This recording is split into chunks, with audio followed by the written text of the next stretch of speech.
Une tâche morale, la famille. Les socialistes se trouvent à nouveau présentés comme des ennemis de la famille. C'est là un des préjugés antisocialistes les plus ancrés et les plus répandus, surtout parmi les milieux populaires qui connaissent le moins nos doctrines, nos idéaux, parce que la foi mise en œuvre pour racheter les hommes de l'esclavage économique qui les condamne n'a pas suscité la sympathie qui permettrait de comprendre, sans même avoir fait des études, un mouvement social. Et l'absence de toute culture est telle que ces milieux ne connaissent même pas objectivement ce que les socialistes se proposent, ni la manière dont ils veulent mettre en œuvre ce qu'ils se proposent de faire.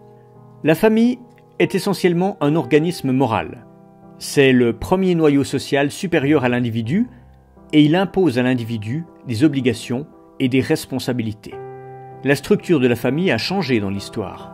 Dans l'Antiquité, la famille comprenait, en plus des parents et des enfants, les esclaves, les clients, les amis. Comme la famille antique était aussi un organe de défense et de protection sociale, on voyait se regrouper autour d'un homme puissant et riche, non seulement sa femme et ses enfants, mais aussi tous ceux qui se trouvaient dans l'incapacité de protéger et de défendre seuls leurs intérêts juridiques, moraux et économiques, et qui étaient donc obligés de faire allégeance à un puissant, restituant par des services d'importance différentes les bénéfices de sécurité et de liberté personnelle qu'ils se voyaient octroyer.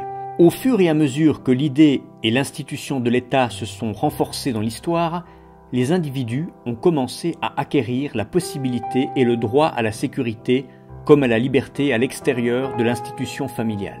La famille s'est vue alors réduite à son noyau naturel, les parents et les enfants. Mais en plus d'être un organe de vie morale, elle continue à être un organe de défense et de protection biologique et sociale. C'est au regard de cette double fonction que se mesurent les manques de la famille telle qu'elle se trouve actuellement constituée. Pour ce qui est de notre position en tant que socialistes, pour ceux d'entre nous au moins, et ce sont les plus nombreux, qui ne versent pas dans l'idolâtrie de l'État, qui ne croient pas du tout que dans un régime socialiste, l'éducation des enfants devrait être confiée à des institutions étatiques, impersonnelles, répondant à des fonctions mécaniques et bureaucratiques, nous sommes convaincus que la famille doit retrouver la seule mission qui est la sienne, la mission morale vouée à la préparation humaine, celle de l'éducation civile. La famille actuelle ne saurait accomplir cette tâche. Aujourd'hui, la fonction principale des parents n'est pas d'éduquer, d'apporter aux enfants le trésor d'expériences humaines que le passé nous a légué et que le présent continue à accumuler. Sa fonction consiste désormais à protéger le développement physiologique des enfants, à assurer leurs moyens de subsistance, à leur assurer ses moyens pour l'avenir aussi. La propriété privée est apparue précisément dans ce but. En devenant propriétaire, l'individu résout le problème angoissant de la sécurité de la vie de ses enfants, comme de sa femme. Mais la solution que la propriété privée a donnée à ce problème est une solution anti-humaine.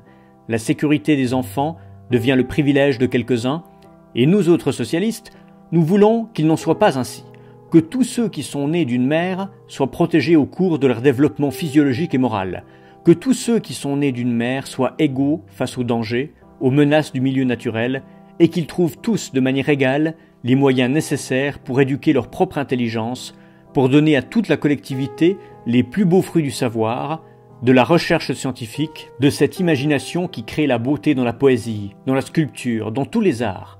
Seule l'abolition de la propriété privée et sa conversion en propriété collective pourra permettre à la famille d'être ce qu'elle doit être, un organe de vie morale. Dans un régime collectiviste, la sécurité et la liberté seront le bénéfice de tous de manière indistincte.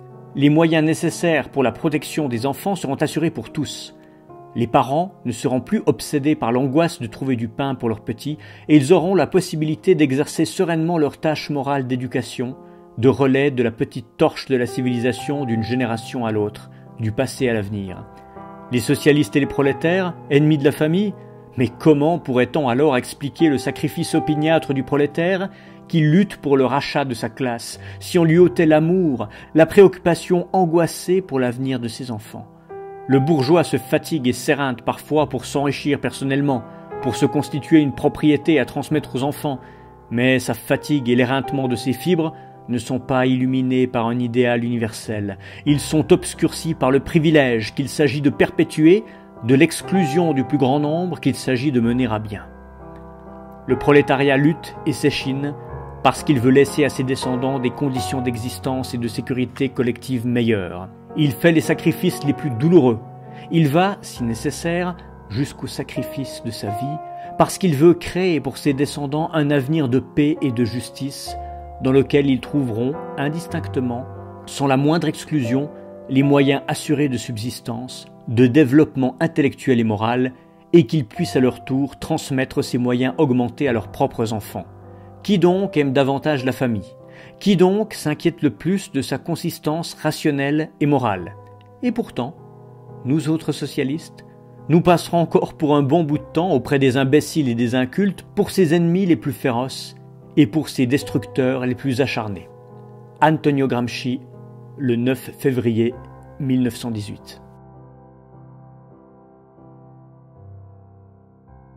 Cette lecture était extraite de l'article « Une tâche morale, la famille », publié originellement le 9 février 1918 et reproduit dans le livre « Pourquoi je hais l'indifférence » d'Antonio Gramsci, paru en 2012 aux éditions Payot et Rivage Poche. Retrouvez la critique de ce livre dans le numéro 148 de la revue Éléments ou sur le site www.davidlepée.com.